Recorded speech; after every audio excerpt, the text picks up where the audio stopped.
Their bite force is reported between 650 and 1,000 psi, depending on measurement method and leverage at the canine pressure point.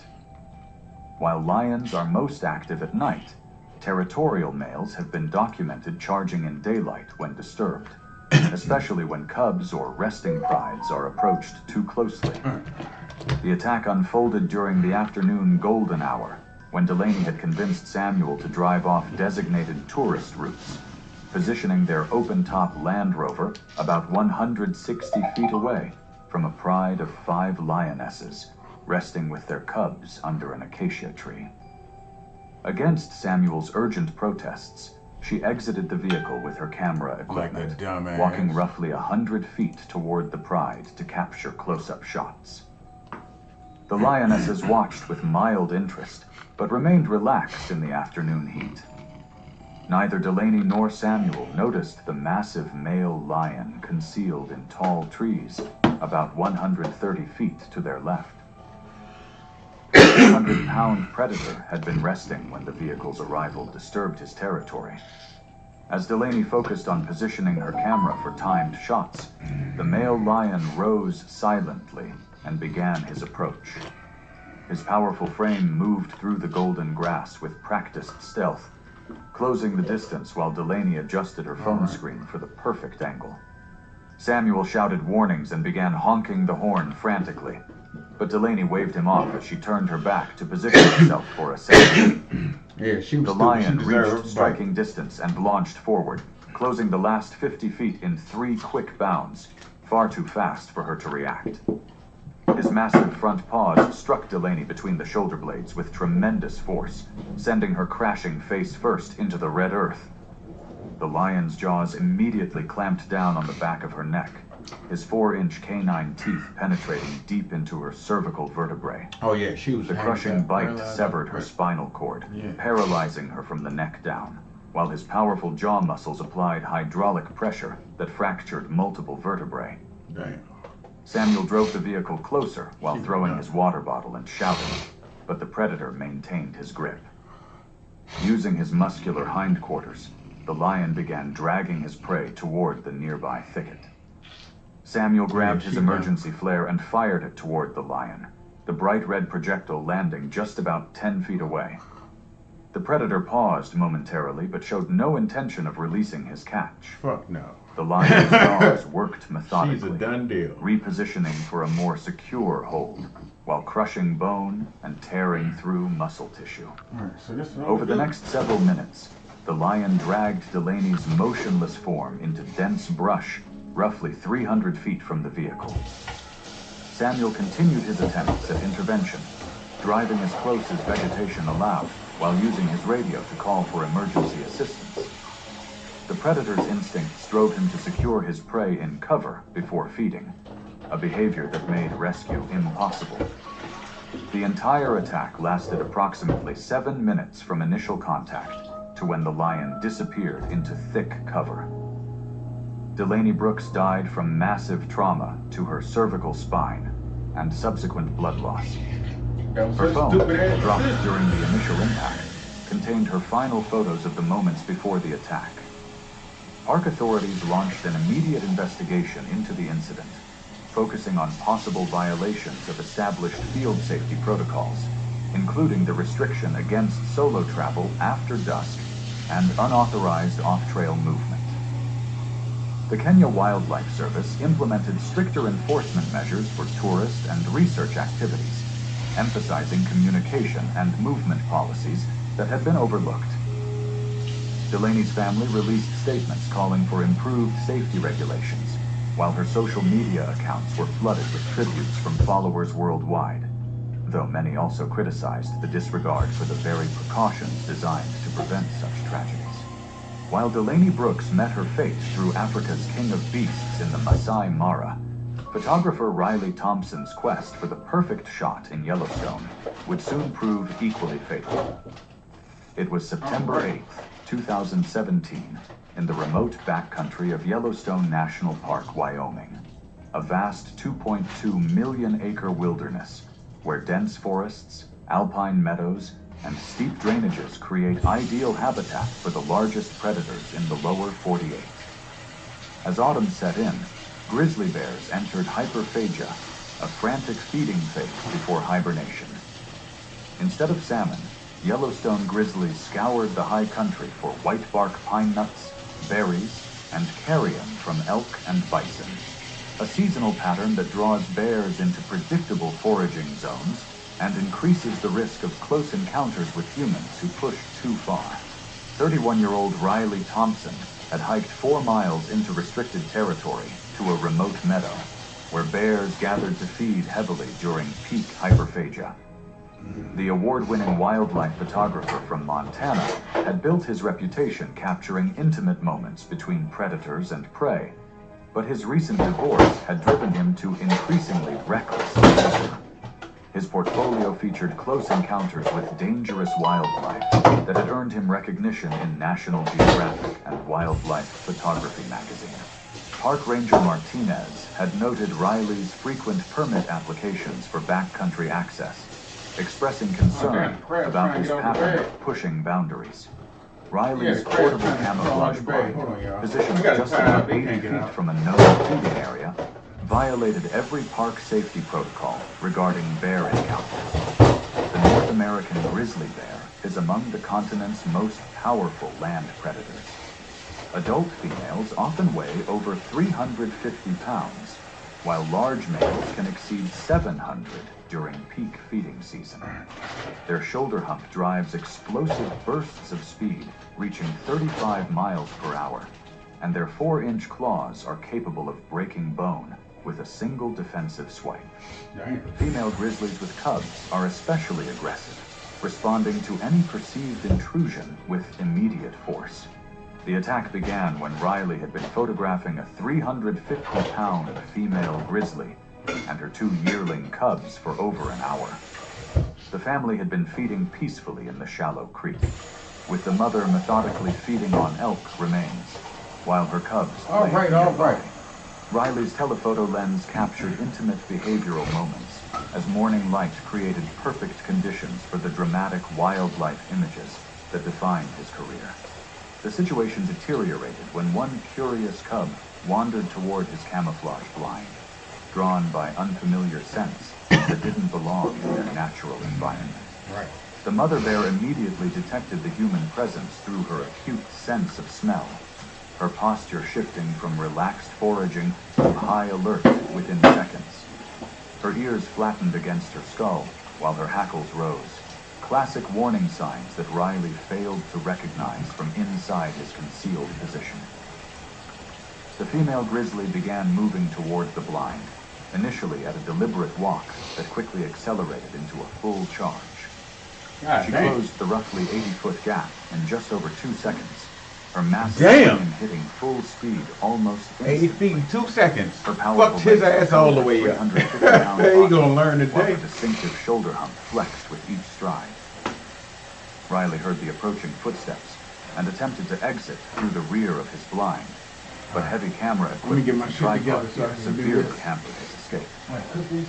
The grizzly struck the lightweight structure with devastating force, collapsing the camouflage netting and trapping Riley beneath tangled poles and fabric. Before he could free himself, the bear's massive paw swiped across his back, her 4-inch claws raking through his jacket and deep into muscle tissue beneath. The swipe knocked Riley off his feet, throwing his 180-pound body nearly 12 feet from the collapsed blind. The enraged mother pounced on his prone form. Her jaws can exert nearly 1,000 psi of pressure, Just like a lion. enough to fracture bone, while a single defensive swipe from her forelimbs can knock a grown adult off its feet. The bite is believed to have fractured his shoulder blade and clavicle as the teeth punched through tissue and likely punctured a lung, causing immediate breathing distress. She shook him violently before releasing her grip and striking repeatedly with her front paws. Each blow delivered tremendous force, breaking multiple ribs and causing massive internal trauma as bone fragments punctured his lungs and liver. Riley attempted to curl into a defensive position, but the sustained assault prevented any effective protection. The grizzly's attacks focused on his torso and head, her claws opening deep lacerations across his abdomen, while her jaws applied crushing pressure to his skull. The impact is believed to have fractured the temporal bone, causing rapid loss of consciousness. Her final blows caused catastrophic internal damage and massive hemorrhaging.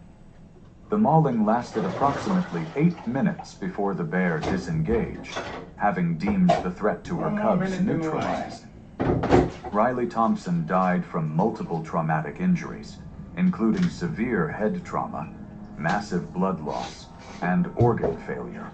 Park authorities launched a comprehensive investigation into the incident, reviewing Riley's unauthorized entry into restricted areas and repeated violations of wildlife safety protocols.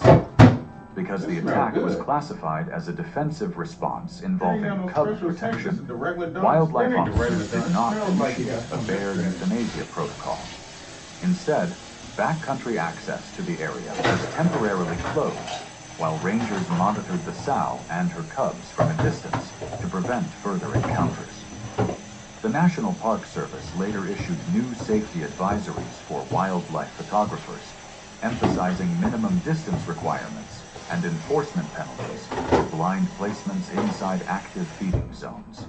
The protective mother's wrath had already claimed Riley Thompson, but halfway across the world, in the sprawling wilderness of Kruger National Park, seasoned safari guide Everett Collins remained blissfully unaware that he was walking straight into the crosshairs of one of Africa's most calculating killers. It was June 22nd, 2018, in the dense riverine forests of Kruger National Park, South Africa, where ancient trees create cathedral-like canopies over winding waterways. The park spans nearly 7,700 square miles of pristine African wilderness, home to the Big Five and countless other species that draw visitors from around the world. During winter months, reduced vegetation provides excellent game viewing opportunities, but also increases predator activity as animals concentrate around permanent water sources. 38-year-old Everett Collins had been guiding safaris through Kruger for 15 years, building an impeccable reputation for wildlife knowledge and tourist safety. The experienced guide was leading the Morrison family from Ohio on their first African safari, a dream vacation they had planned for years. The American tourists consisted of parents aged 45 and 42, along with their 2 children aged 12 and 9, who had specifically requested seeing big cats during their week-long stay. Everett supported his elderly mother and funded his younger sister's university education through his guiding income, making client satisfaction crucial. That morning, radio reports had mentioned an injured leopard in the area, but such sightings were common and rarely posed direct threats to guided tours. I forgot I did get some. The Morrison family had expressed disappointment at not yet spotting a leopard after 3 days of game drives, putting pressure on Everett to deliver the complete Big Five experience.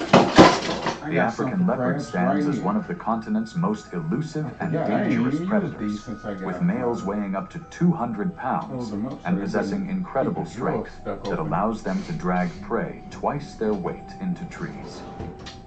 These solitary hunters are equipped with powerful jaws, capable of crushing bone, retractable claws that serve as climbing aids and weapons, and exceptional night vision that makes them formidable nocturnal predators. Leopards are known for their stealth, patience, let me call Denise and Linda, let them know we about to watch a movie. for hours before striking. When wounded or cornered, they become extremely aggressive and unpredictable, often attacking with desperate crabs is fighting ferocity in that bag. that makes them I more gotta hurry up and dangerous put than these crabs healthy in there. specimens. The attack occurred when Everett discovered fresh Let me answer leopard this tracks question in the here. soft sand beside a seasonal riverbed.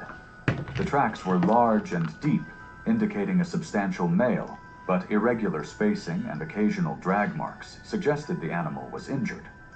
Against standard operating procedures, Everett decided to investigate on foot while the Morrison family remained safely in the Land Rover.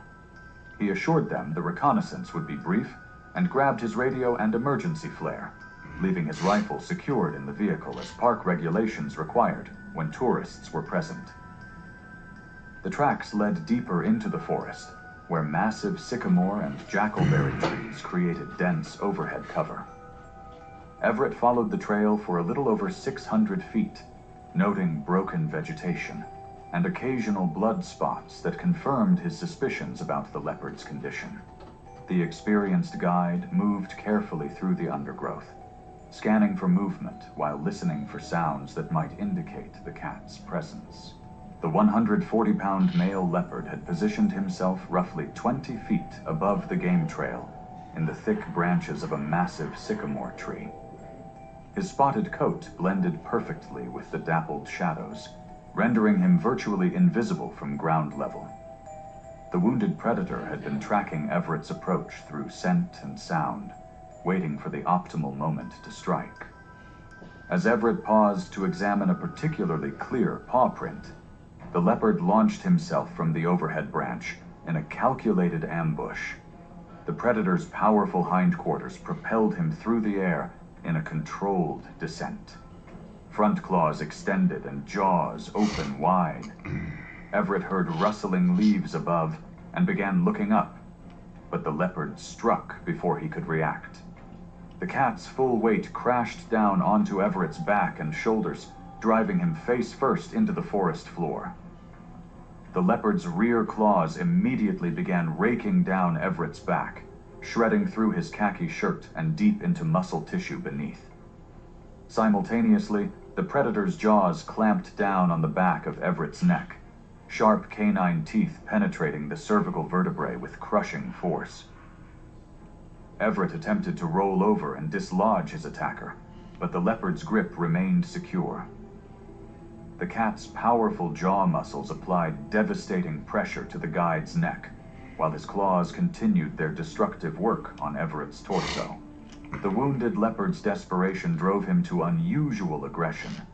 His jaws worked methodically, crushing vertebrae and severing the spinal cord that controlled Everett's motor functions. Within several minutes, Everett's struggles ceased as spinal trauma and blood loss took their toll. The leopard maintained his grip for additional minutes, ensuring the perceived threat was eliminated. The entire attack lasted approximately 6 minutes from initial contact to fatal conclusion.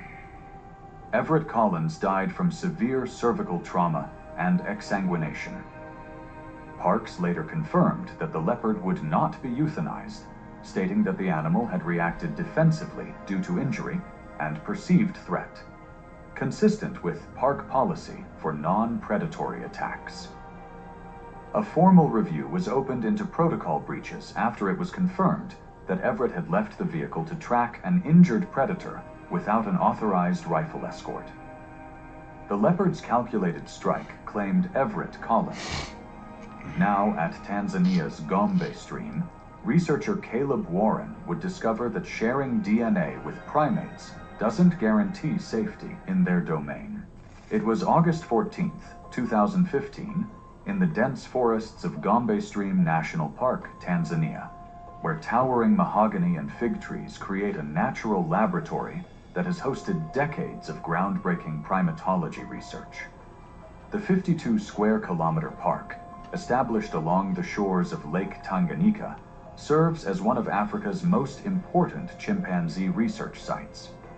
During the dry season, territorial boundaries between rival chimpanzee communities become increasingly volatile as competition for limited food resources intensifies. 29-year-old Caleb Warren had arrived from the University of California to conduct behavioral research. Hello, did you order one big dick nigga for delivery? For his doctoral dissertation. This primatologist had been studying the Sekala chimpanzee community for 8 months. Are you watching the rest of their Sweet Home? Territorial disputes with neighboring groups. Joseph. Oh, you on episode season 3? See, I had to rewatch season 2 last night because I realized that I watched season 1 and I watched season 2, but I ain't watched all of it. So I'm gonna have to watch season 3 again. But I was gonna watch something else tonight because I know about entering disputed territory alone. emphasizing the importance of I was maintaining going. It's a show on Netflix called Mercy for None. It's like a Korean gangster movie. Had left their I mean, it's a TV show. Unreliable. But Caleb pressed forward with his observations. I'm gonna cook first, though. I'm about to. I just went and got some live crabs. Noted unusual the crabs are fighting in the bag right now. I'm about to these little couple dishes I got. I ain't got many dishes. It's like 2 plates, 2 and bowls, territorial marking that indicated heightened tension. So I'm about to wash these little bit of dishes, put these crabs on and stuff, and then humanity's closest living relatives, sharing 98.8%. Right, yeah, I call you when I start. I'm gonna let Denise know. It's gonna be like 10-20 minutes before I start. Adult males weigh between 90 and 130 pounds, while standing only 4 feet tall. Their powerful arms, designed for knuckle walking and tree climbing, can deliver devastating blows, I might be getting pneumonia while their sharp canine teeth serve as formidable weapons during aggressive encounters. Chimpanzees live in complex social hierarchies where territorial disputes can escalate into coordinated warfare between communities. When threatened or defending territory, males will attack perceived intruders using their superior strength and agility to overwhelm opponents. The attack began when Caleb reached a disputed feeding site where the Cossack... Yeah, I'm sitting here now. I'm about to cook some live. So I'm cooking some live crabs right now. I'm gonna wash my dishes. I'm gonna cook some crabs and do. I had like 6 or 5 little chicken pieces of chicken wings. You know, I ate all of the flat side of the bag, but I ain't cooked the drums. So I'm about to do that, and I'm about to peel some potatoes and chop them up. I'm gonna do potatoes with some mixed vegetables. I got 1 can of mixed vegetables. That's all the vegetables I got. Oh, I got some 1 can of peas too. I'm gonna do 1 can of mixed vegetables and some fried potatoes and fried chicken, and I'm gonna cook the live crabs. So he hooked me up because I told him I only had $15. So he was like, I give you 14 crabs for $15. Then that motherfucker ended up throwing in like 6 more, so I got like 20-something crabs. You know, he always hooked me up though. Once he seen at first he ain't noticed me because I had my hoodie on and shit and my helmet. He was like, once he noticed me, I was like, oh, I'm gonna hook you up. Normally I wear my Redskins jacket. Whenever I go down there, people always notice me because of my Redskins jacket. Ain't too many people got the same championship jacket I got. They got championship jackets, but not the one that tell all the years and all of that shit. My jacket stick out a little bit. So once he noticed me, he was like, oh, okay. So I'm gonna cook my shit. Then we're gonna start this TV show called Mercy for None. You seen that one yet? Yeah, it's a Korean gangster joint, and they literally don't give no mercy to no. It's no mercy for nobody. It's more of a gangster joint. It ain't like the sci-fi stuff we've been watching lately with all of the diseases and aliens and shit like that. It's a straight up gangster joint.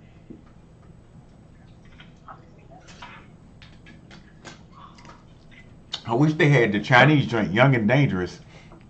Young and Dangerous is the best TV show I ever watched in my life. It came out in like the 90s or 80s with Chan Ho Nam, but it's not in English.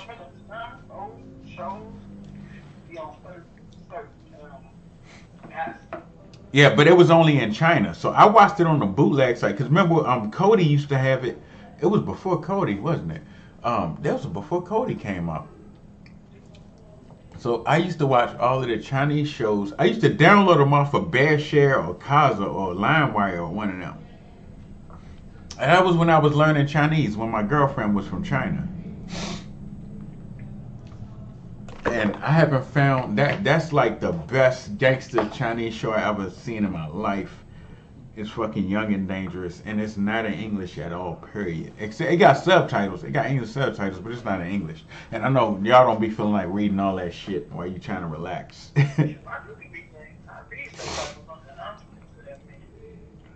Young and Dangerous is the best. It was better than The Wire.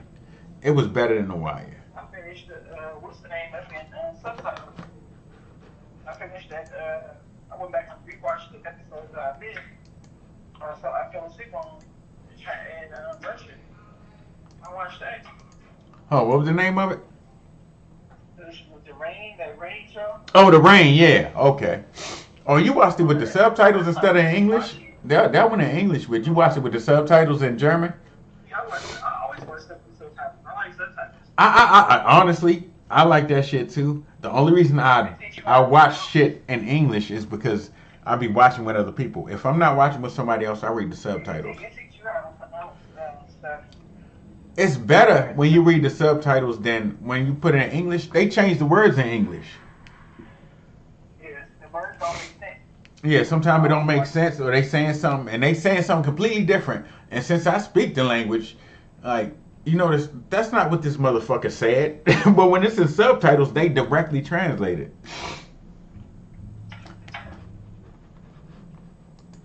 Like, this is not what this motherfucker just said. But that's what they saying in English. It's like the Russian movies. Oh, you know what? I want to see if they got this Russian movie. Yeah, that Russian movie pissing me off while I'm watching that shit. But I gotta watch that. We might. You ever seen Night Watch and Day Watch? Night Watch. Night Watch and Day Watch.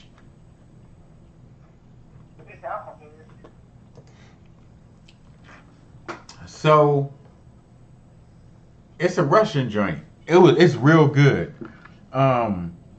It's about people. So it's a group of people that monitor people. Like vampires and shit live on Earth and shit like that, but nobody know except for these people, and they gotta make sure they don't kill people or practice witchcraft and shit like that. And if they do, they gotta go stop them, kill them, or lock them up. But some people are born with abilities they don't know. Oh man, let me see. Let me see something. Day Watch. Day Watch came out in 2006. So I was only 26 when it came out.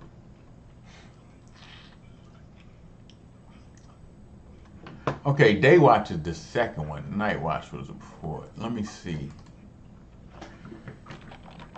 Let me look at the trilogy. It's a trilogy. Day Watch. It's the sequel to Night Watch.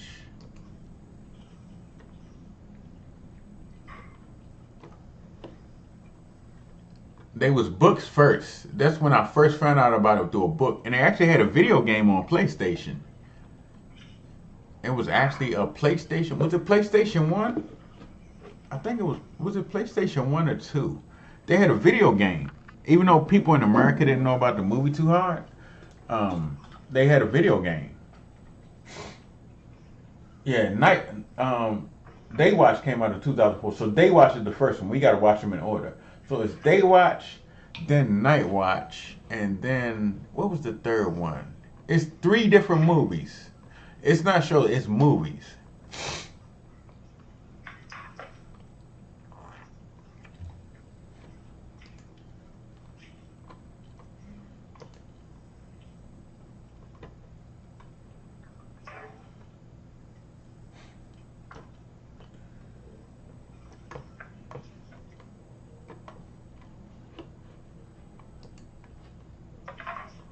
Then it's Twilight Watch. Okay, so it's Day Watch, Night Watch, and Twilight Watch.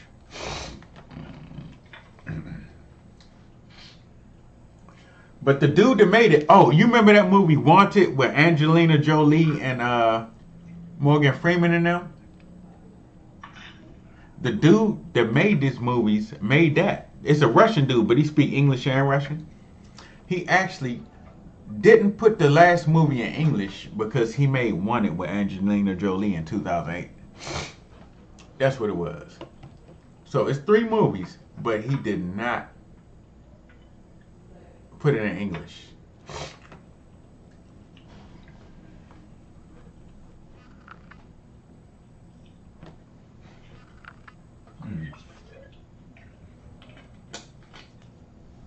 Yeah, he did not put that last one in English because it's supposed to be called Twilight Watch. So we can do Night Watch. Let me see something if we can find. I can find where Night Watch is hosted at.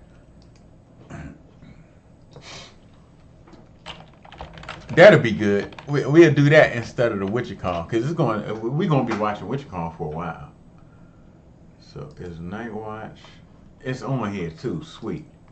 Yeah, we could watch Night Watch first.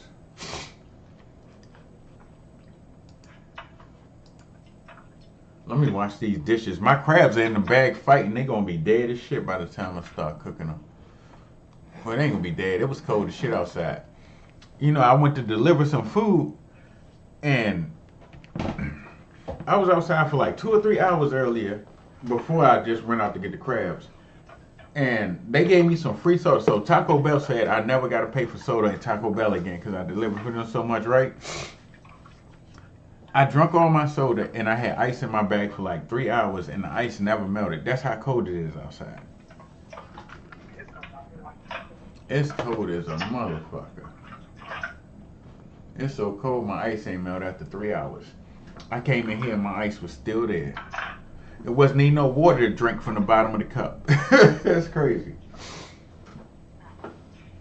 Here, let me wash these dishes up and cut these potatoes.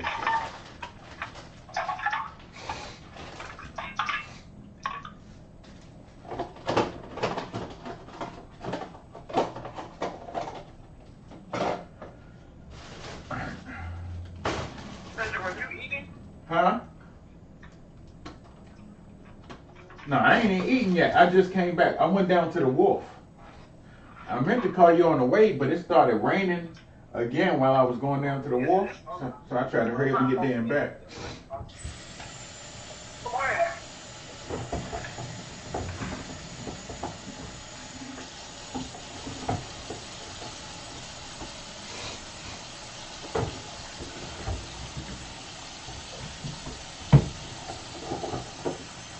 Yeah, we can watch that. That'll be something good to watch. I'm pretty sure y'all never seen it before. If I find Young and Dangerous, we gotta watch Young and Dangerous. I guarantee 100% you're gonna love it. You're gonna love it. That's like the best Chinese series I've ever seen in my life.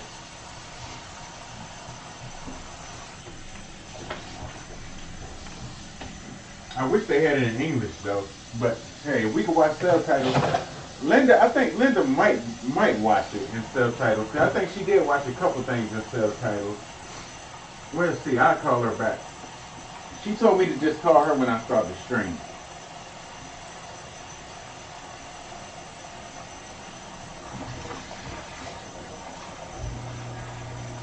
She told me just call her when I started, so I'll call her as soon as I start.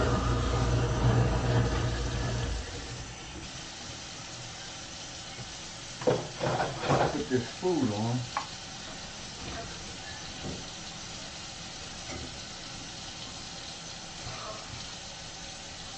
I'm gonna make my bed up.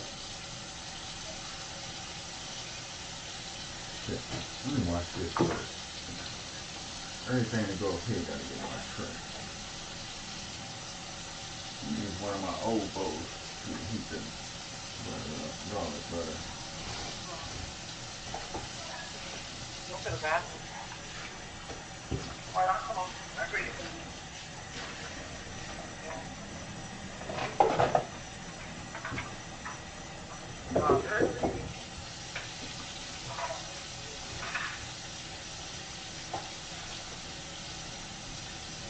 Just give me a second, Anita. I ain't got many dishes. That's a good thing. I ain't been able to eat much, so I ain't got much dishes to wash. That's the one thing about starving. If you starving, you ain't got many dishes.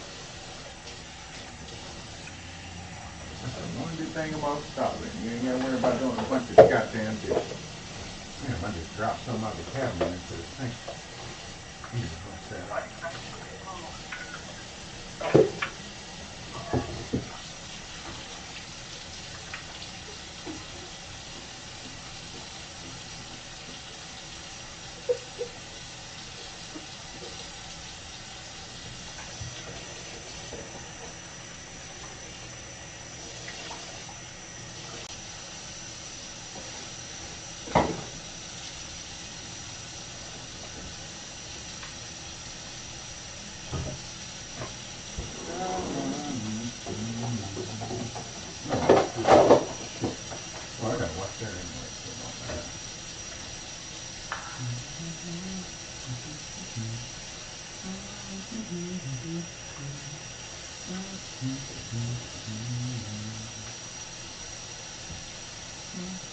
I'm gonna have to keep one of these out because I gotta chop some onion for the potatoes.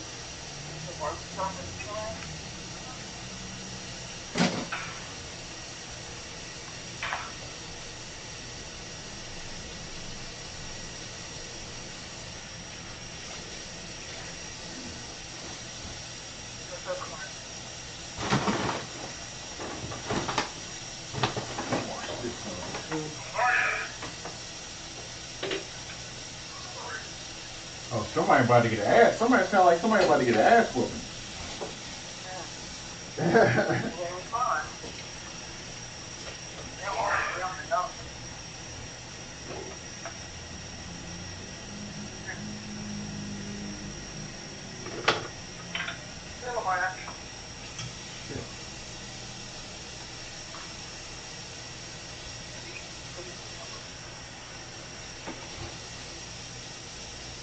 You finished doing all of that hair? Yep. I just did a couple weeks from now, so I was in the air break. That's what I'm waiting for help getting on my damn hair. So I already got it.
All my dishes done.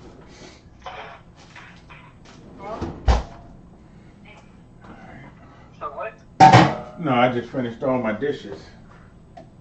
No. Yeah, I'll put that right there.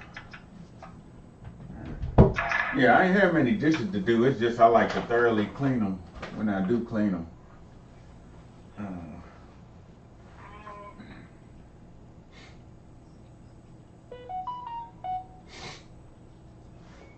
All right, let me get these crabs put on. I'm gonna do the crabs. Put the crabs in here first because they fighting in the bag still.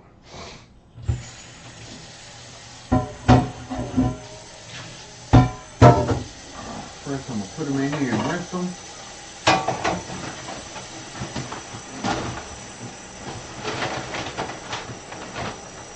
You need to turn the bag upside down.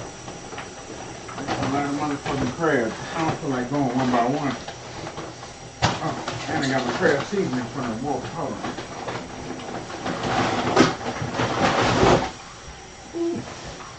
That's all of them. Crab seasoning out. And I'm gonna put the shells in this bag when I'm done. Oh, they don't like that hot water. My water is steaming hot already. They already know what time it is.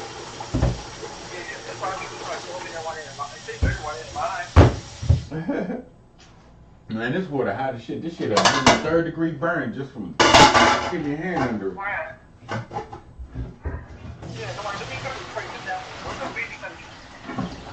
Oh yeah, these crabs are dirty. I gotta rinse these motherfuckers again. That water's dirty as hell. Alright. Let me rinse these crabs one more time.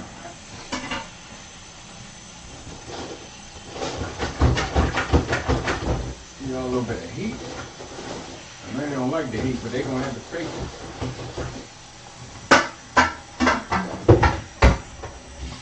They about to go anyway. Rinse these motherfucking crabs good. Now, move this out the way. Get this go on this burner. Cooking oil over here. Put this in here. This don't need to be on top of the stove.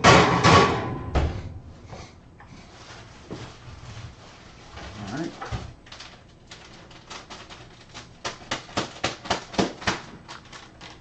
And I got some Old Bay right here. Alright. I'm gonna use the Jesse Taylor seasoning and the Old Bay. Make sure it's right. Jesse Taylor ain't as spicy as the Old Bay, but it got some good ass flavor to it. Alright. Close that up. And stick it in the side here. Alright. Is this chicken bouillon? No, this beef. This is steak seasoning, steakhouse. I need to take this out for my garlic butter dipping sauce. Pepper. Salt. Poultry seasoning.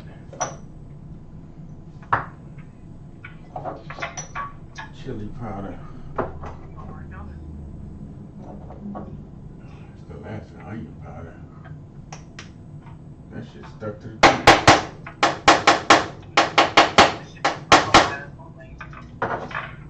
Onion powder. Dang, Holly. Let me get the rotisserie chicken. Smokehouse maple I don't need. I don't need that. I got garlic, fresh garlic powder. I got another Brazilian steakhouse. I need to put that in the back since I got the new one. I got plenty of smoked paprika. I forgot. The bottle's so little I can see it. I don't have to buy no smoked paprika this month. Coming up. I don't want to use no baking powder in this one. I don't like how the baking powder make it taste no more. I got honey. What's this?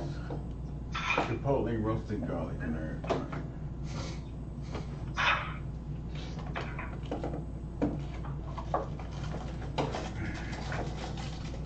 This is the grinder. 5 different types of pepper.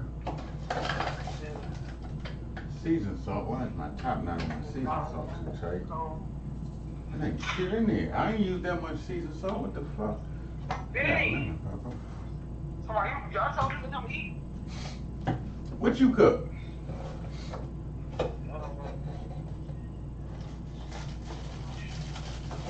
I made rice bowl with chicken breast. Some chicken breast? I was thinking about getting that shit. That's crazy. I was actually thinking about getting that shit. But I went to Giant instead of Safeway. Giant is like twice the price of Safeway. Safeway got that shit on sale for like $1.29 a pound. And if you're a member, it goes down to 99 cents a pound. So I would have paid $5 for 5 pounds. At Giant, it was $15. I could not afford no $15 for 5 pounds of fucking chicken.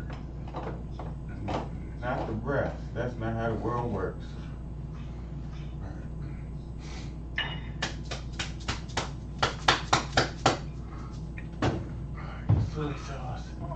I put my stuff in. Just everything that's up there. Let me see something.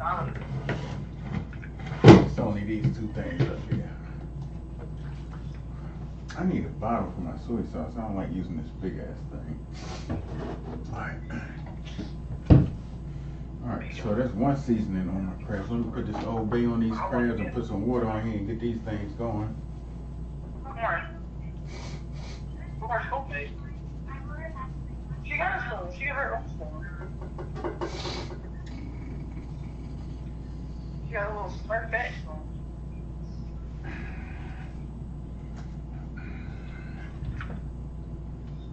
Here, Mama. Here.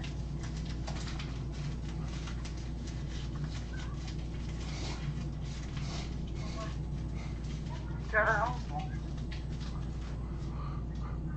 Of course she might say no. She got a spoon.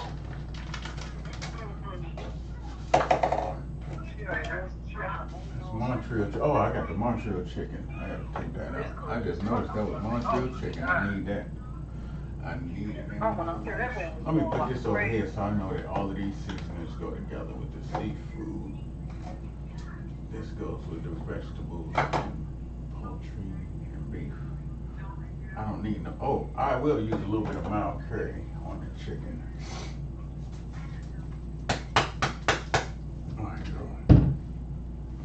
Let me get this dinner started. First, I gotta season up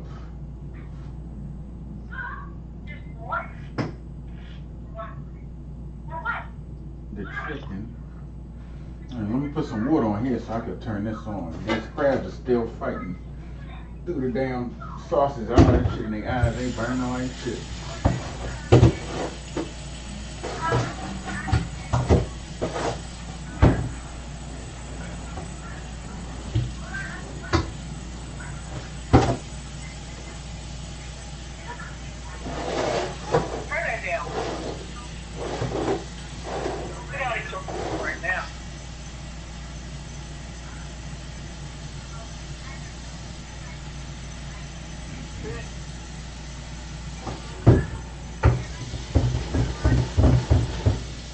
This crab still alive? It's still alive or not? I thought he was looking at me for a second. Alright, that's the crabs. I ain't gonna turn them on until I turn everything else on now. Alright, that's the crab part. Just need to put these to the side. Actually, let me just throw them back in there too. Do it my traditional way. Put this oil in here. Actually, I can't turn them on because that's a lot of water. Put some oil in here. So I can cook the chicken and potatoes. I'm gonna have to use the rest of this oil. I gotta buy a new thing of oil. Alright.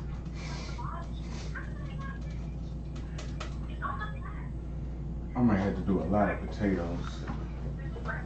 This ain't enough food. I ain't got enough vegetables. Are you already streaming? I'm gonna just tune in. I just tuned in from the. Why the hell am I putting on two glasses? I just tuned in from the. You said you're on Tubi? Oh, this ain't much chicken at all. It's only like 3 or 4. I thought it was like 5 or 6 pieces. It's only like. Oh, it is. It is. Okay. I thought it was more chicken than this. It ain't that much chicken at all. So yeah, I gotta put a lot of potatoes on. You know that seafood, that don't fill you up. You gotta eat a bunch. Like you gotta eat 2 pounds of shrimp just to get a little bit of something. And I can't even eat shrimp, but I'm gonna break out like a bitch. And let me put this bag inside this bag and put them shells in so my bag don't drip so hard. And I'm taking this in the trash.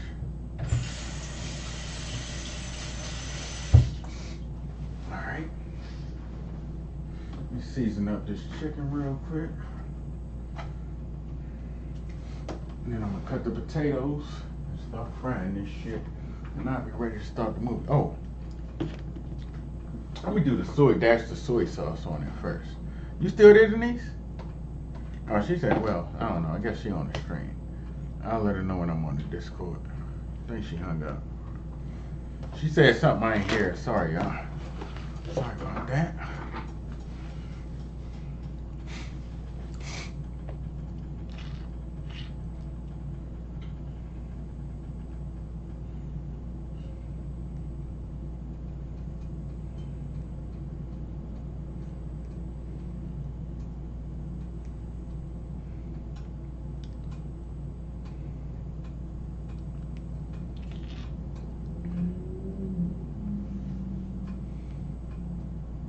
They keep asking, Google's asking me too much.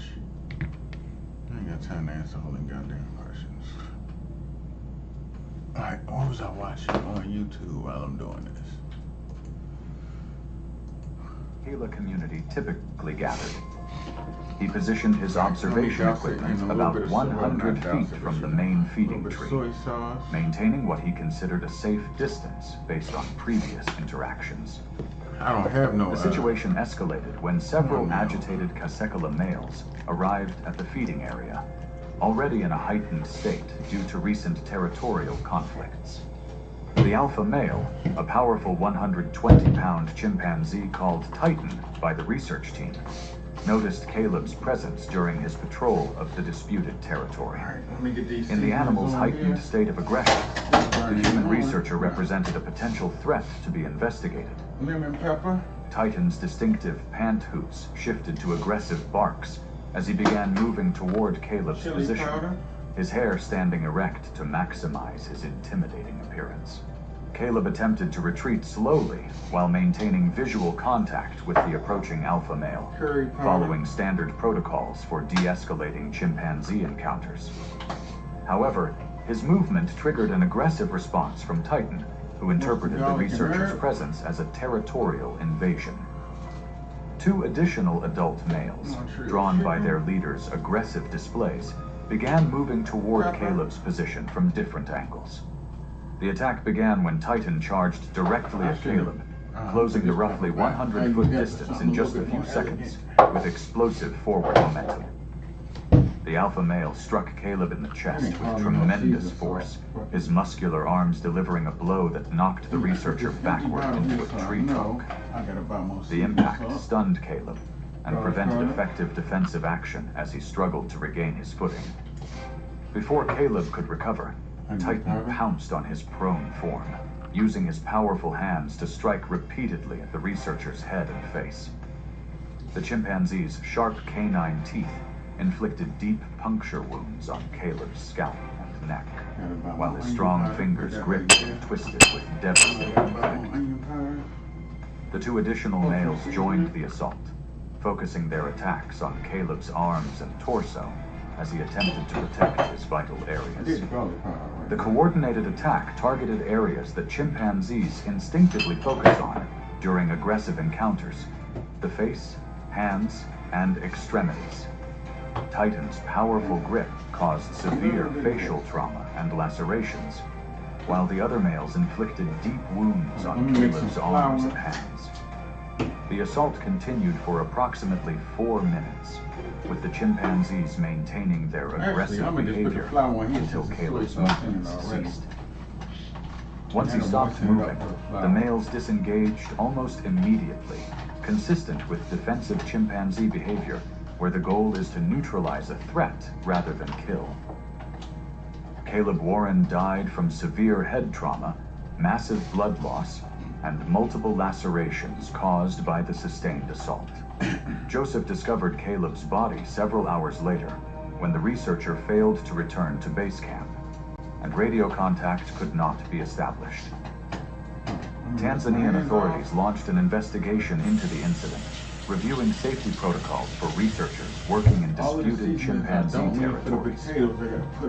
The University of California implemented stricter guidelines for fieldwork communication systems and mandatory partner protocols.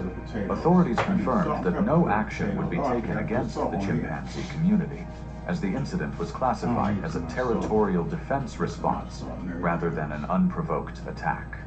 Warren's fatal encounter with territorial primates marked the penultimate tragedy, The final case file leads us to Botswana's Okavango Delta, where anti-poaching crusader Maya Peterson's noble mission would bring her face to face with Africa's most patient and powerful river predator. It was November 3rd, 2016, in the remote waterways of the Okavango Delta, Botswana, where seasonal floods create a vast inland oasis spanning nearly 6,000 square miles of pristine wilderness. The delta's intricate network of channels, lagoons, and floodplains supports one of Africa's most diverse ecosystems, including large populations of Nile crocodiles that thrive in the permanent water sources. During the dry season, receding waters concentrate wildlife around remaining channels, creating ideal hunting conditions for apex predators.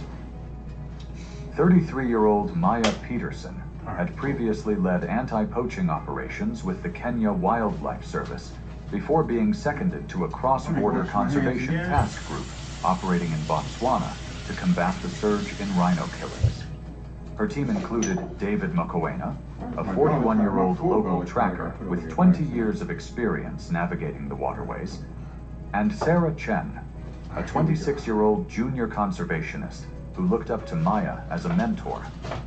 That morning, fresh evidence suggested rhino poachers had established a temporary camp on the opposite bank of a flooded channel, about 110 feet across the swollen waterway.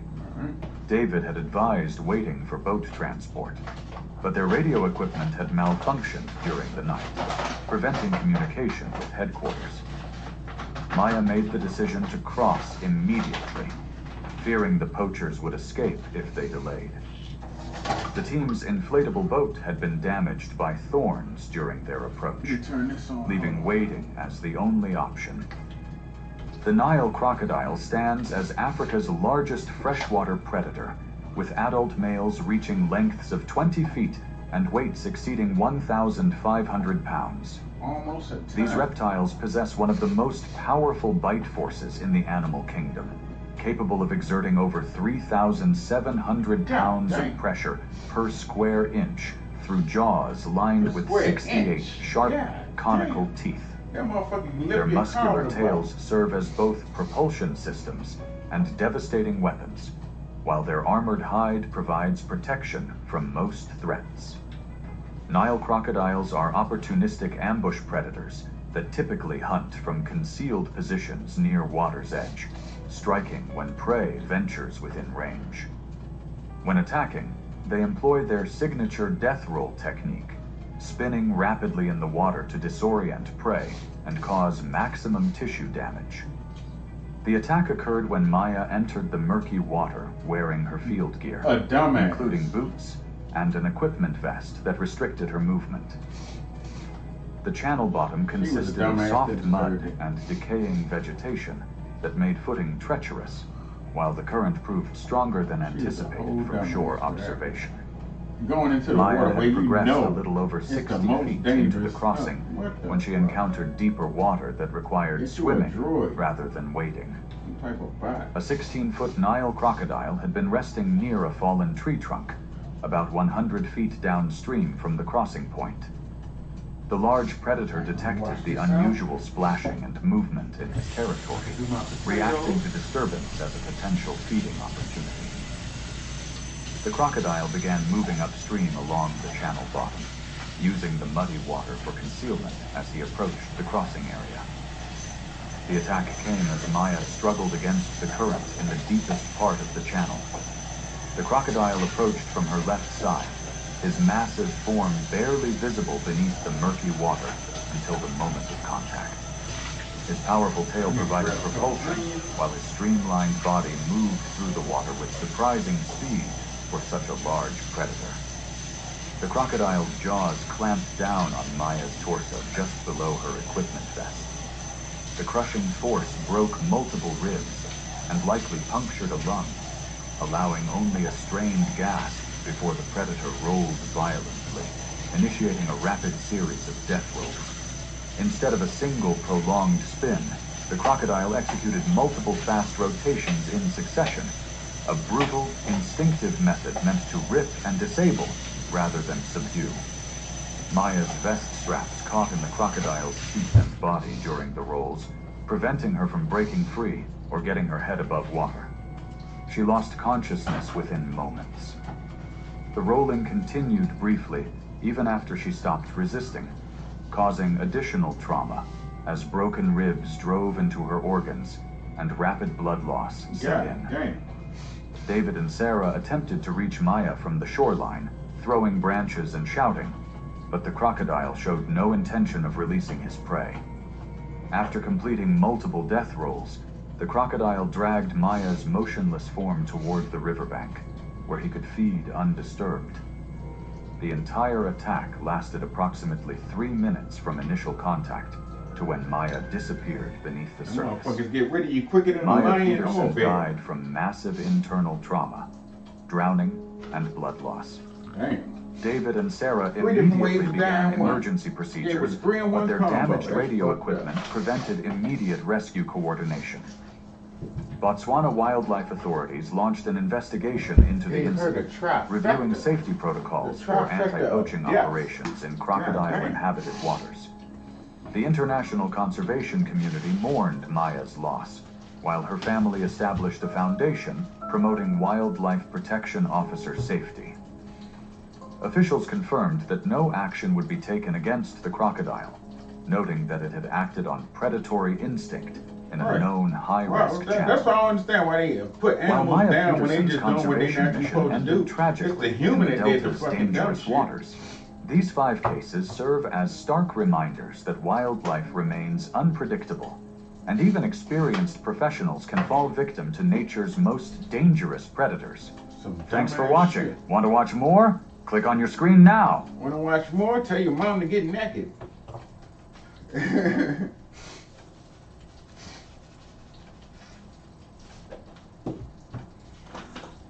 so this is what I'm going to season my potatoes up with.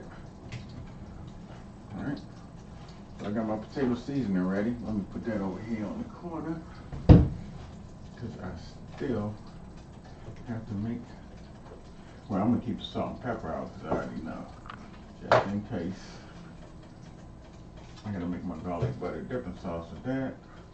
This can go away.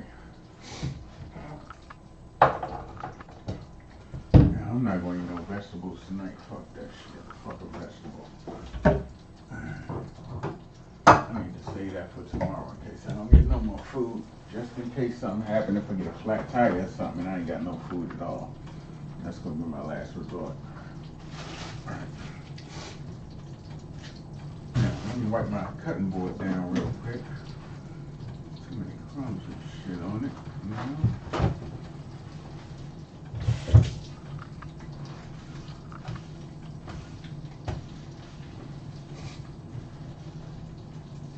Wipe my cutting board down.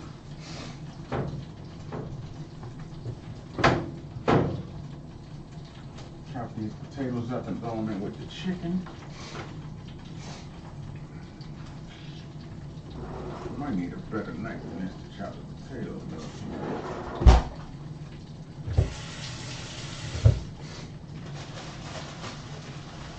Oh shit, I ain't got my potato peeler.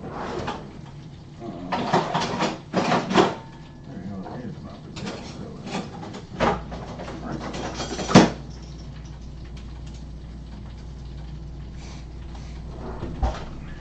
Peel these potatoes real quick. Find me another video to watch while I do it. My fucking legs hurt.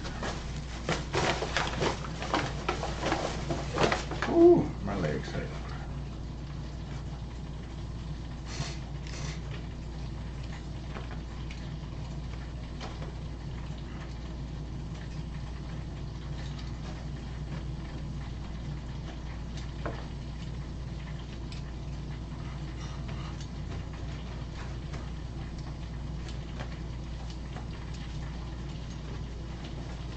Where's the other video?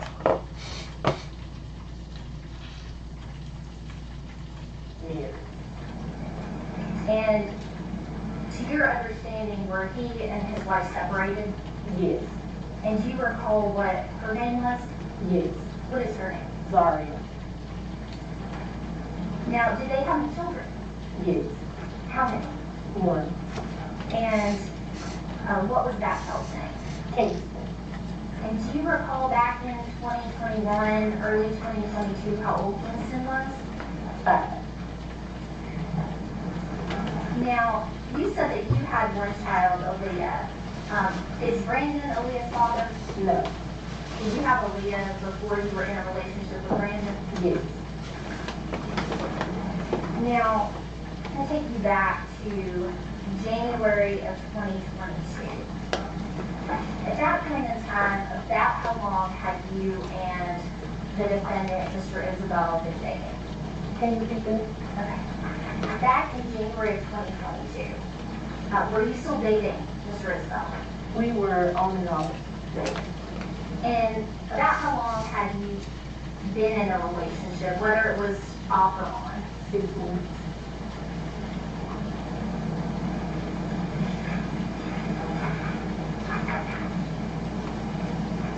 And at that point in time, had he moved to a different place? Yes. Where was he living then? His parents.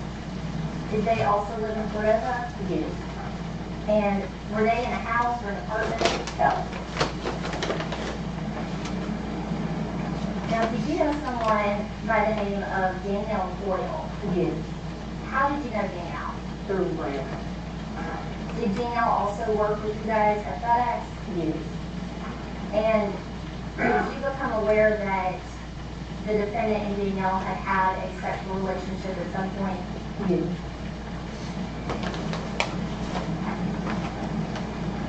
Now, while you and the defendant were dating, did you and Danielle have any confrontations?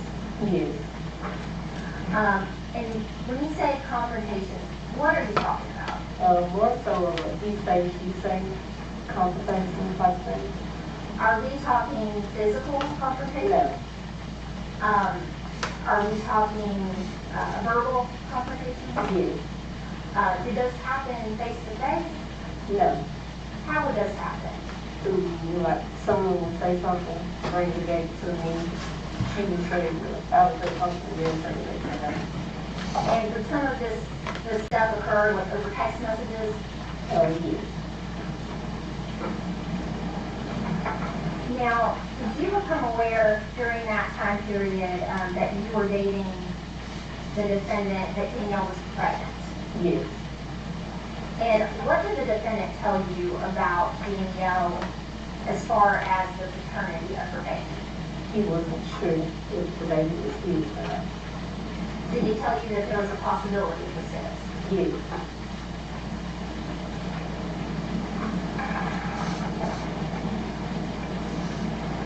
So I want to go to mid-January of 2022.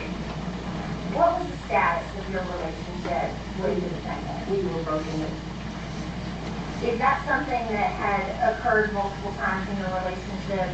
Yes. Breaking up and getting back together? Yes. Was it sort of a constant of your relationship? Yes. All right, so that's good enough. How many I got left?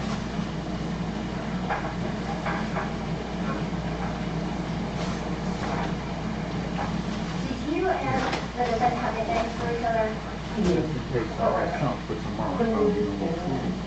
Watson and Cookie. And so who was Cookie? Me. And who was Cookie? Frank. And is it fair to think of the same like he was you as well? Yes. How did you really talk about getting married at some point? Yes. Did he at some point give you a promise ring? Yes.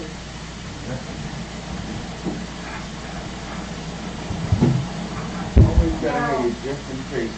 In late I January, regret not having it how all far night. along was Danielle in You her put this pregnancy? chicken over? That's the June 1st of January. Okay. And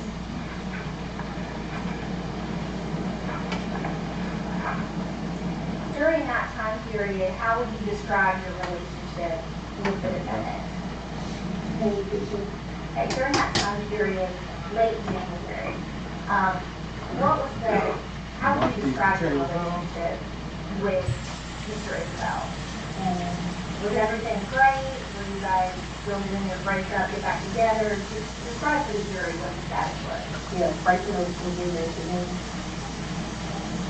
Is it fair to say a little rocky? Yes. And during that time period, did you start seeing other guys? Yes. Did the defendant find out about that? Yes.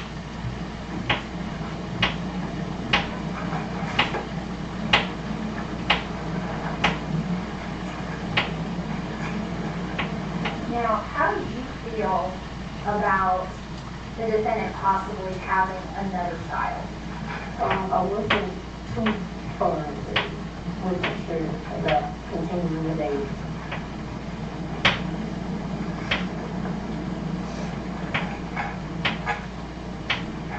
And did you express that to him?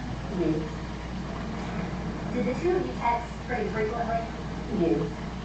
What was your phone number at that time? It was 901-896-5848. Now, I'm going to take you to the early morning of January 31st of 2022. Were you and the defendant texting with each other? Yes. What was going on in those early morning hours? I want to say he was with Danielle and I was getting home and pretty much talked that morning after he was at the hospital. So before we get to that, so early morning, January 31st of 2022, are you and the defendant texting back and forth? Yes. And what is your understanding as to where he is at that time? He was at the hospital. Was Dino having the baby? Yes. And what was the tone of the text messages at that point?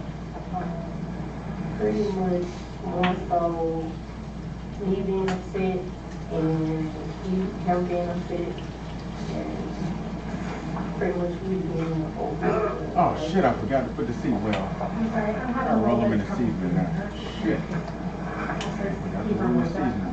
I got to put some of the seasoning in the oil, but it's gonna burn the oil. Thank you. You know what? could you repeat what you just said, that last sentence? The last thing, Forgot to pretty roll much that shit in of the the seasoning. relationship. Son of a bitch. Now, Where's this out? I think my dog is you better get mentioned this that later Son of a bitch. that morning, after Kennedy was born, you met up with the defendant. Is that right? Yes. And where did you Man, guys how meet did I up? fuck that up? Mother eyes. It's okay. It's gonna be seasoned. Was that somewhere that you had met up in the past? Yes. And why did you meet up there? Turn it down just a little bit Talk for to this shit. I wanna keep, make sure. Were you talking about your all the way relationship? through. Yes.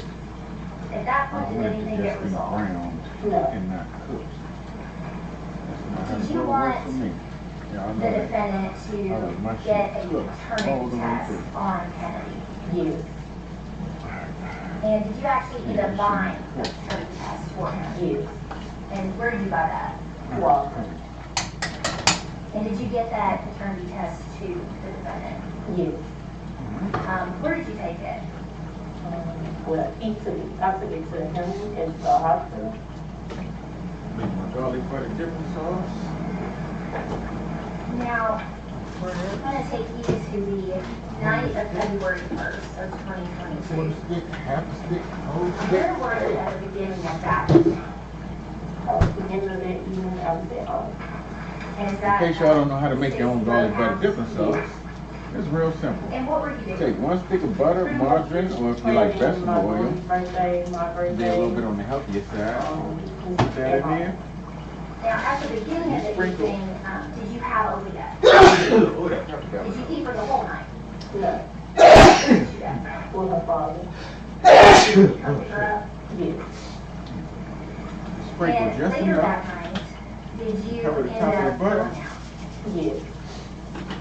Put it in the microwave for 1 minute. Now, before you went out, were you supposed to meet Mr. Isabel? And that's all to it. And let's Yeah. remember, enough for there for Do you like remember 30 about what seconds. time that was supposed to happen? 6 And where were you supposed to meet? at my house. Why were you meeting? He wanted to talk to me and my mom about our relationship. Do you know why you wanted to talk to your mom? We started finding out about Daniel and well, Dad having a baby. So she found out about him having a baby, him being separated, and she felt like there was no more of the relationship that needed to be. So I guess with her knowing, he wanted to talk to you and her about it. Are you and your mom close? Yes. Is she a protective mom? Yes. Just want the best for you? Yes. Now, did he ever show up to that meeting? No. Was there anything significant about February 1st? It was Brandon's birthday. And do you recall how old he was turning in 2022? 26. Now, throughout that night of February 1st, 2022, did the defendant text you? Yes. We talked about this a little bit, but did you stay at Stacy Road all night? No. Where did you go? I went to my cousin's house. And what's your cousin's name? My age. Is she your blood cousin? Oh, no. We just grew up together. Is she someone you've known for a long time? Yes. And was it early evening that you went to see Naija, or later, do you remember? Late evening, I want to say around 10 o'clock. And why were you going to meet Naija? I went to give her a deposit for my nails for my birthday. And where did Naija live at that time? I can't give the direct address, but it was between North 2nd and Cherokee.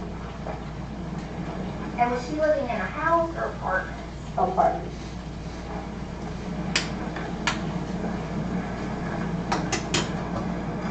At that time, what kind of car were you driving? Shit, that's hot. A 2018 Kia Soul. Do you recall about how long you stayed at Naija's? Until 11. Let me leave the top off for that. And where did you go after that? Headed to Dixie. Why were you going to Dixieland? To get something. Everything's cooking up. Now, during this night, are you still texting Pull the with chicken to the Ms. top, put the Roosevelt? potatoes to the bottom. Only a couple pieces of chicken. Oh, no, that piece of chicken. Do you recall if he asked you to get anything at Dixieland? Yes. Was that a little out of order there? Yes. Why is that? He normally doesn't Dixie. Oh, that early brown so quick. Now, Shit ain't halfway done. when you were still out and Step about, outside, smoke a cigarette. did Mr. Isabel share his location with you? Yes. Do you recall You where check that my location clothes, was? yeah. Walgreens at Elvis and Wayne. Was that something that the two of you normally did in your relationship, share locations? No. Just take it out and put it Was right it here odd? for right now. Yes. This over here. Put it back in there for 30 more seconds. Afterwards. Back at that this time, what kind of Put my vehicle? shoes on, I need to smoke a did the cigarette. defendant drive? What's up, Denise? And do you remember what color it was? You had to send your chair to cook I'm dinner? gonna show you a picture, exhibit. I hear that. It be like that. Shit And is do you real. recognize it? Do you recognize that? Alright, I'm gonna watch this later. Let me put this on my watch later list.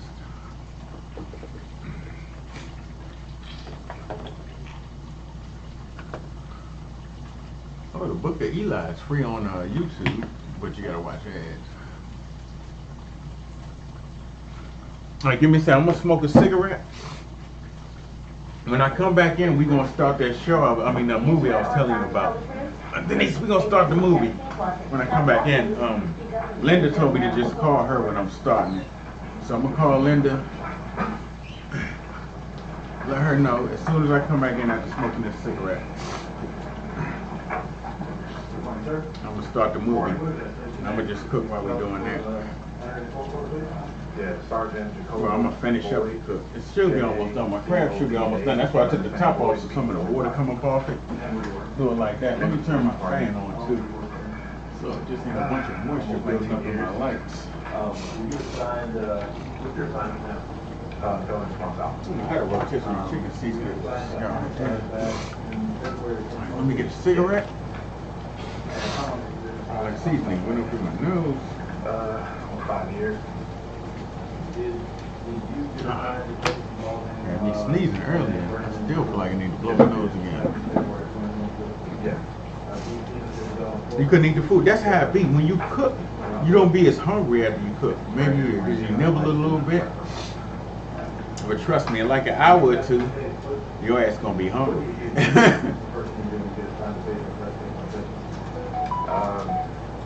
Make the scene, get briefed by the officer. That's what happened to me the last couple of nights. I start eating, I feel like I'm full. And then I lay down, and I literally woke up out of my sleep because I was hungry.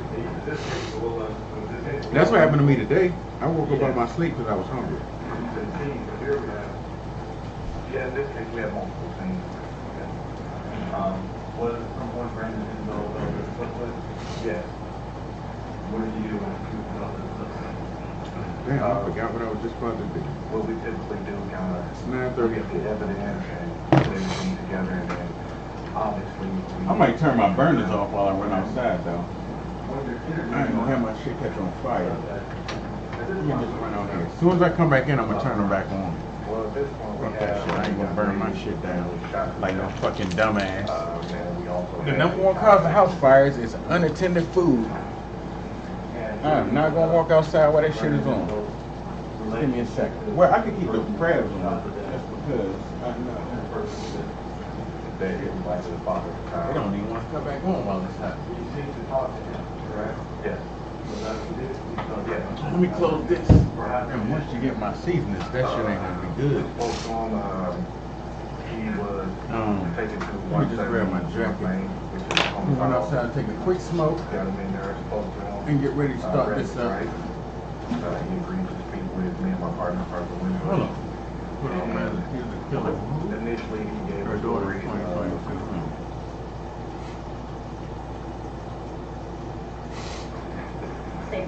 Oh, no. Fuck that. Let me go back. We spoke to him. He was taken to 170 North Main, which is the homicide office. Got him in there, spoke to him, read his rights. He agreed to speak with me and my partner, Sergeant Winbush. And initially, he gave a story of meeting the deceased Danielle. Liquor store shootout caught on live camera. Alright, here we go. Let me hurry up. I just want to smoke real quick before I go. Let me stir this up a little bit. Almost successful. Today, caught on camera, a stolen vehicle suspect in a Even though I white turned it pickup off, I leads don't want this shit officers sticking on to a the bottom. lengthy pursuit Let me get a through the spatula. streets of Santa Monica. The chase filled with pit maneuvers, spike strips, and standoffs. But will any be enough to bring this thing to an end before it's too late? Then a late-night encounter at a Jefferson Park liquor store leads to an officer-involved shooting. When the smoke clears inside the store, the gun battle I can turn moves it on onto low. the streets. Let me turn it on low so it ain't completely. Get back. Let me turn it on low.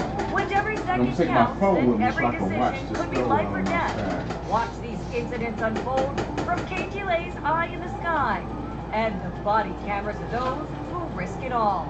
This is Caught on Camera. Just to smoke a cigarette real quick and come back in. I don't smoke a whole cigarette anyway. Take my phone with me so I can see what's going on. The LAPD in pursuit of a Give me 1 stolen second, y'all. I'll be right back. Cricket is above When I get the back, Sky I'm in this Bridge. stream and I'm gonna start the movie All right, watch. and Lou, we're back in Santa Monica for another pursuit here. It's a white GMC pickup. We're hearing that it could be stolen, and the LAPD is also saying that there could be an elderly abuse suspect in the truck. So possibly the driver is wanted for elderly abuse, and the truck is stolen. So here we are picking up speeds here through the streets of Santa Monica. We were on Lincoln for a time as well as PCH, and now we're eastbound on Ocean Park through the streets of Santa Monica. And there were multiple attempts by the LAPD to perform a pit maneuver to try and slow down the pickup. Those have been unsuccessful. As you can see, the truck is still going. They were talking about possible laying down some spike strips here along the streets here in Santa Monica, but we've yet to see that yet. And just making their way through the intersection. You can see LAPD units directly behind him, as well as the helicopter up above several units right behind this truck. There could be CHP involved in this as well. I know when this truck was moving on the 10 freeway, CHP did engage in the pursuit for a time. It's just, I'm not entirely sure if they're still on the surface streets. Okay, going over the center divider here, changing directions. So now westbound on Ocean Park here, and LAPD still in proximity. Let's open up here. You can see it's just a loop here of that white pickup truck, as well as the black and whites that are directly behind him, and the LAPD airship directly overhead. So it seems that the driver has slowed down just a bit. It looked like he was picking up some speeds just as we went live, and it looks like there's possibly a little bit of damage to the rear bumper there. It's probably where the LAPD was, when LAPD was trying to perform that pit maneuver earlier on. So right now, just small streets here in Santa Monica. Again, we're hearing this is a stolen pickup, and a suspect that may be wanted for elderly abuse. It's according to the radio traffic that we are hearing. Still awaiting confirmation on that, but that is what we are hearing across the radio frequencies here. And so right now it looks like people coming out, probably out for lunch, and just seeing this thoroughfare go through Santa Monica, which is, you know, it's a nice day out today. Summer, people are going to be out and about here in this area. The truck had gotten pretty close to the Santa Monica Pier and 3rd Street Promenade when he had exited the 10. Here we are at a stop just briefly. This truck was, we were hearing, was somewhat doing circles in this particular area as if he was familiar, and so it's possible that he may be in contact with somebody that is in the area here of Santa Monica. Rich, there's somebody standing on the sidewalk they may be talking to. You pan out a little bit. Yeah, we were noticing that as well. We saw somebody outside the building. We were moving around. They were hiding behind the wall there, but it looks like not seeing them outside on the sidewalk any longer. It's the LAPD, they're out with their guns drawn, so it's possible they could have asked that person to move off of the sidewalk as they are now converging on this truck here. The window was down for a time here. Yes. So the window was down. We did see the hand gestures outside of the driver door, but now windows up, picking up speed. LAPD scrambling to get back in their vehicles, and we'll need to catch up to this guy as he's continuing westbound here. And he saw, a lady and her dog trying to get out of the crosswalk there. Got out just in time. And you can see that green bike lane as well on the passenger side of that truck. So lots of bike lanes here. It's just really just a one lane street on each side. And let's see, LAPD still is now directly right back behind the truck here, and it looks like he was going to trade some paint here with this trash truck here. Okay, odd. All right, so continuing on here, westbound, now in the bike lane there. Let's see, possibly not paying attention here. It's very odd behavior, almost like he's playing cat and mouse. Yeah, I agree with you. You know, he was waiting for everybody to get out of all the officers to get out of the car, and then raced off again. We did see that person that was on the sidewalk. Whether there's any relation with the driver, it's hard to say, but he could be on the cell phone trying to communicate with somebody here in the area. LAPD was mentioning that he has been frequenting this area once he exited the 10, and it could have been, you know, before we heard that it was on the 10 freeway, he could have been in this area prior, but it seems to the LAPD that he is kind of partial to this area here in Santa Monica, so we'll see if he's trying to make contact with somebody. It's a stolen pickup truck. Whether or not this person knows the owner, don't know at this point, but that's also possible. And seems to be part of the note. It's a man that's driving the truck. Don't know if anybody else is in the truck. Seems that we're getting these pursuits. We're always getting heavily tinted windows. It's hard to see inside. Yeah. But looks to be a man with a hat there in the driver's seat. LAPD now. Oh, another pit maneuver here, and almost successful.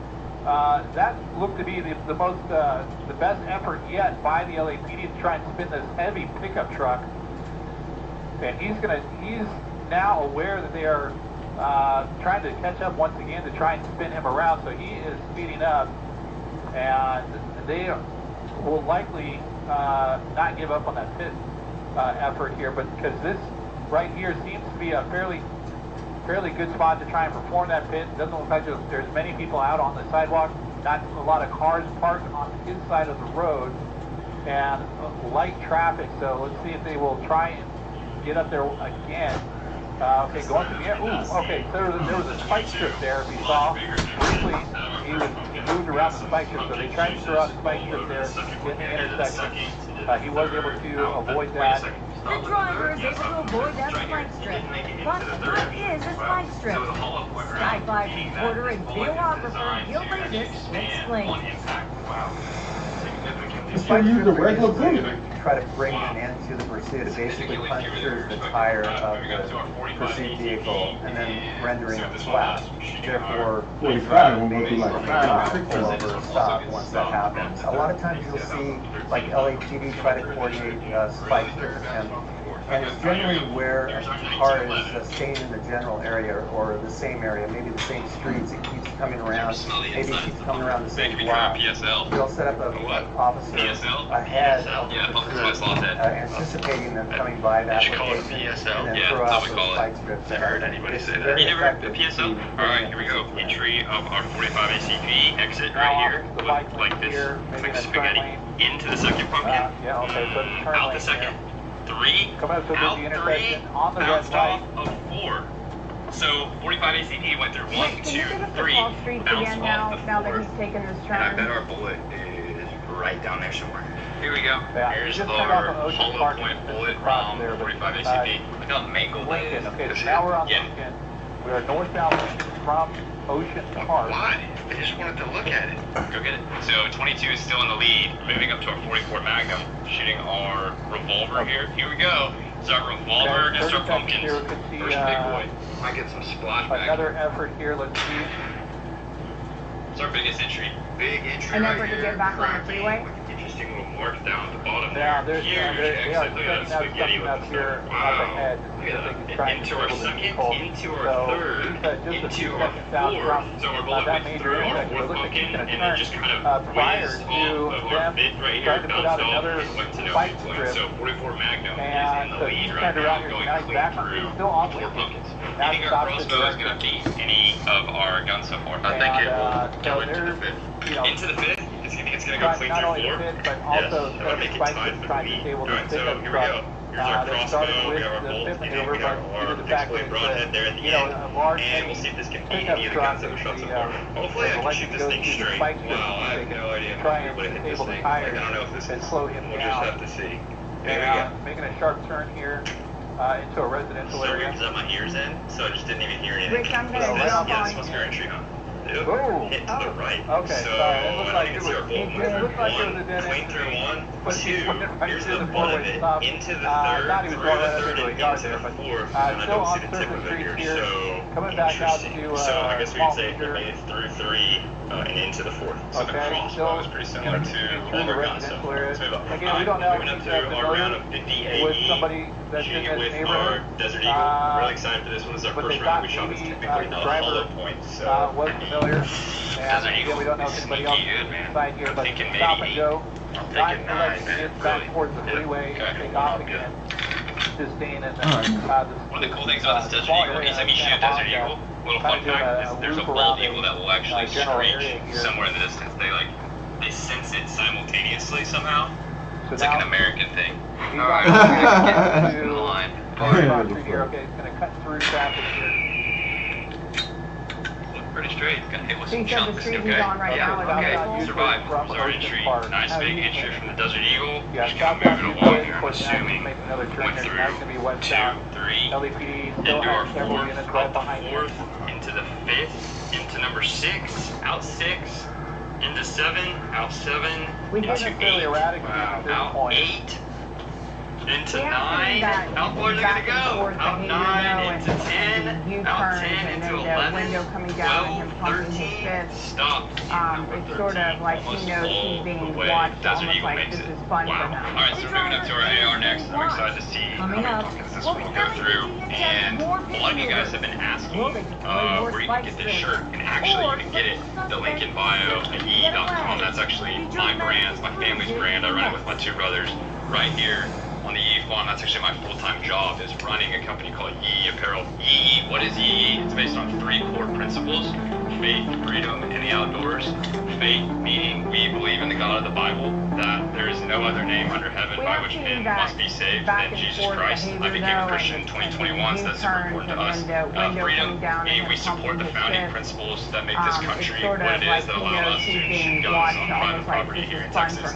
And then lastly, the outdoors. I grew up hunting and fishing, and I think it's important for everybody to spend time outside in a world that's increasingly depressed inside on their phones. So that's a little bit about Yee, and we really do appreciate you guys and your support. That's the best way to support the channel, and that is how we afford to buy new guns, to buy the objects that we shoot, to buy new cameras. And so the more support that you guys get, Yee.com, the bigger and better the channel will get. So we appreciate it. Here we go. Shooting our round of 223, shooting our AR here. Right, and they got back in their car. this one might go through all of them, Zach. The Desert Eagle made it through 13. The AR has some serious penetrating power, so I'm going to be very interested to see what this one does. Alright, here we go. This is going to be tough. Just making through all these pumpkins in a line. We're just going to basically aim for Fred's stomach from here and see if we can get this bullet to pass through as many as we can. Our 223 typically kind of veers off and does some weird stuff after you shoot it, so I wouldn't be surprised if it doesn't make it all the way through. Communicating back and forth with the LAPD.